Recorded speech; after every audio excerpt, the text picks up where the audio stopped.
The most accurate one is definitely margin call. Like margin call, I remember being on Wall Street in 2008, and some of the one senior people have no idea what's going on, and junior people being like, "Well, yeah, we knew this was going to be an absolute mess before." Like margin call is the most accurate, but I mean, obviously, in my opinion, the funnest one is The Big Short. I thought Big Short was incredibly accurate, partly because Rob, you and I knew many of the players that were in there for years before, and then seeing what happened and what was going on. It was almost like we got a little back view. I would say people say movie. I would say the TV show Billions.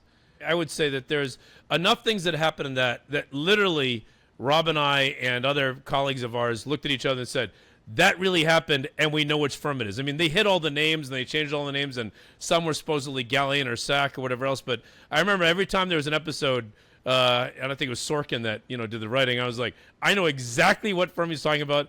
I know what day. And a couple of cases, I was like, I was in the office in that firm when that happened. I mean, that was when I was deep into my investment banking days. So I'd say Sorkin probably had to pull back on the things that really happened because the audience wouldn't believe it.